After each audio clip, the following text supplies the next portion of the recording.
Okay, I have to start a whole new video because, of course, this one timed out while I left. I mean, when I left. And it shouldn't have because I had a video paused. So that's kind of the weird thing that's been happening like the last few days that I'm just now saying something about. I went and I got the stuff for these enchiladas, this little Mexican meal.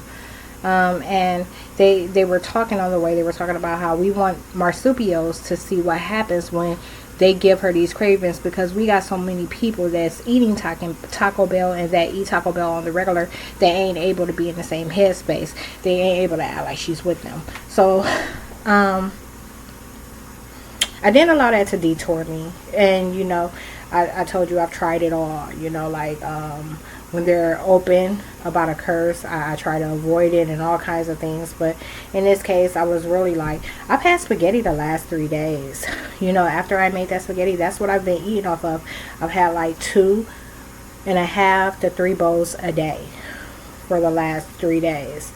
And so I went and I got this stuff, and after I had filled my little hand basket up with like these individual ingredients, I saw this and I was like, well, it pretty much has like literally everything that I have, like that I was paying for separately, and paying a little bit more for it. So I ended up getting the kit.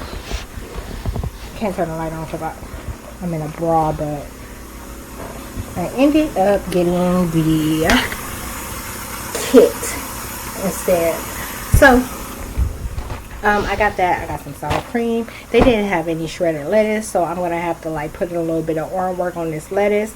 And what else? I'm not a big cheese person. I would have easily ate this without cheese, but for the sake of it being like I would have had it at the restaurant, I grabbed a little pack of cheese to sprinkle over top of it while it's in the oven. I'm not doing chicken enchiladas. I'm doing pork enchiladas, actually, not even beef, pork, ground pork.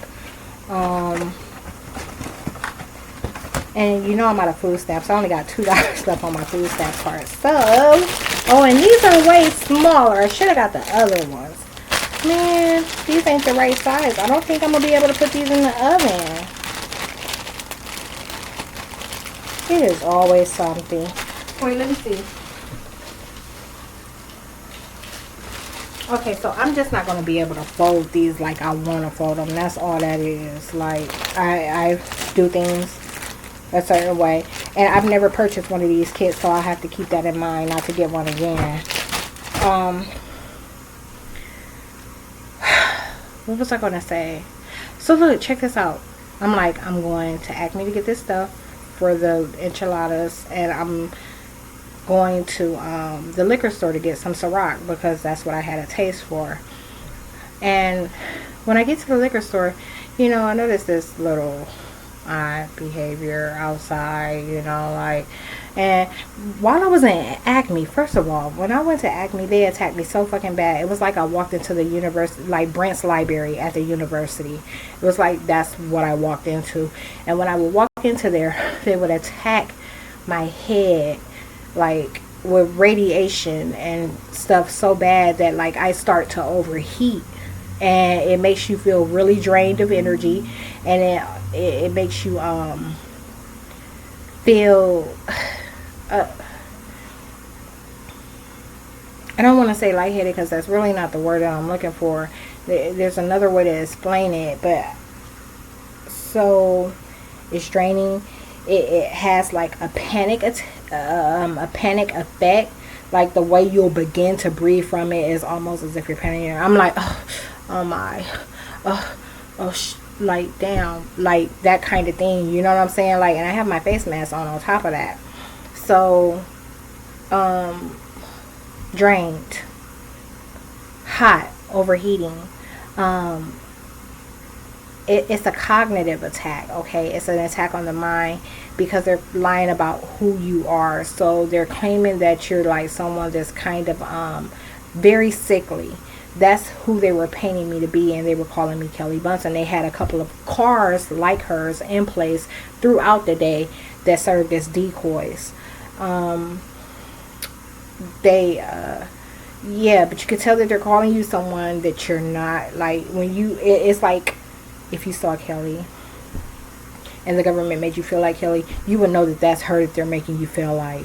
If you saw any of these neighbors and then the government applied the effects to you that have been applied to them, you would know exactly which one. You know what I'm saying? So oftentimes you hear me mention what of the neighbor they're doing to me. Like, you get what I'm saying? Like, or what trait of the neighbor they're attaching to me.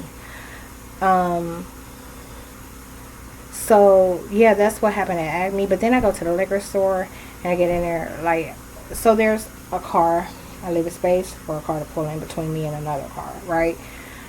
But it's like really, really slow. At Acme, it was super, super slow too. It was like there was a little group leaving when I came in. So like they were literally all at the checkout. And this might be like 8 different groups of people, some with others. Okay. But within the store itself, there might have been like 5 to 10 of us. Okay. Like, it was really, really vacant in there, and I liked it that, but it like I said, they attacked me real bad. And then I went to the liquor store, and it was really vacant inside too. There were only 2 black girls in there when I went in. There was a white guy, he was stalking, and then there were the 2 white females that were working the registers. And I go and I'm talking to her at the counter. I asked her if she ever tried the coconut Ciroc, and she was telling me that she really is not a coconut person, you know. And they both began to talk about the passion, so I told them I decided to try the passion Ciroc. That's the one that I wait for. And I told them I normally get red berry, but I just didn't want that tonight. I wanted something different. And going with the passion, a tropical fruit, I wasn't really thinking at the time, because that's very, like, the 2 tastes are very similar. They're not the same, but they're very similar. And unless your taste buds are on 10, and you know my sensory perception is being attacked. Unless your taste buds on 10, you can appreciate the difference between the 2. Otherwise, you won't be able to. You will probably say that they taste about the same. So I probably should have went with the coconut. So I get outside, and the white guy, well, hold up, there was 2 black girls at the register, and then there was like a mixed female or something, and she was with a white girl, and I think there was a white guy.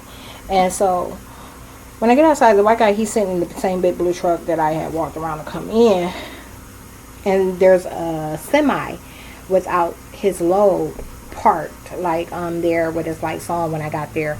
So there's this big blue truck and the semi, and they're kind of like this, okay, like they're near one another or whatever. And the guy in the blue truck, you know what I'm saying, he was clearly aggravated. They were doing a lot of cursing and spelling and all kind of stuff, and I knew he was going to be one of those identities that they use to try to claim that I was doing something I wasn't. So they'll put these things in place, and it's like having someone honk at you and you're not doing anything. You know what I'm saying? Like someone honking. I told you they've done that in the past. Like they'll fly by me and like all kind of stuff, as females mostly, sometimes guys, and just honk their horns like I did some type of traffic violation, and try to draw attention to the area and make a scene when nothing's going on. So I could tell they were going to. He was clearly aggravated, but he kept his head down, made sure he didn't look at me when I came out. There was a car that had pulled into that space, so now it's 1, 2, 3 cars, whereas there was a space in between, and it's not really tight, but you know, with all the other parking spaces, you know, you could have picked somewhere else. You know, that blue truck got there afterwards. He came after I got there. I didn't walk around him. I walked around a different vehicle. It was a mini SUV. So they A black female gets out. A black guy is like making it obvious that he's trying not to pay attention to me, and this is after she's gotten out, and she goes to the door almost like, you know, they were trying to claim my behavior, as they often do when I go to that liquor store. You know, they put some decoys in place, and she returned without getting anything, and she gets back in the vehicle. Like, this is before I even pull off, and now literally everybody's reverse lights is on. Theirs, but you know, I beat them out. I'm back. I've already backed out, but I'm going this way, and this is where the two trucks are, the semi and the pickup. And like literally, the pickup sees me. Like the semi begins to pull off right as he sees I'm like about to come in that direction. They thought I was going to go the other way out. So he begins to pull off while I'm pulling forward to go through, and he stops, and then the pickup, he backs up, and he begins to back up, but he sees me, okay? So he stops, which is giving me the way to go. I already had the right of way anyhow. It would have been him backing into me.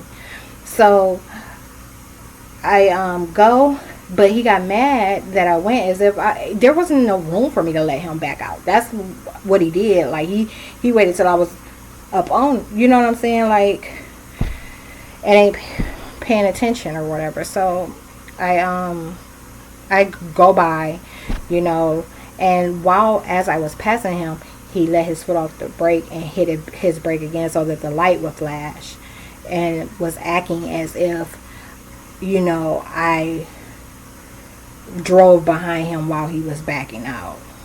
All right. And so then now he's behind me. We're both in traffic now, and he lays on his fucking horn, and I'm looking around like, what is happening? Because it sounds like, you know, something is going on the other side of the road, but I can see everything that's going on. There's nothing going on. Like, a couple of cars just turned off of, they might have got off the expressway and they're turning onto Manchester. Okay.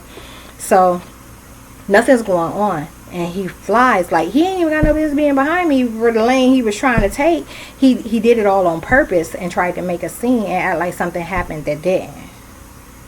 That's gang stalking. And another thing about that activity and that type of behavior, sometimes female agents will let me know that they're going to do something like that before they do it.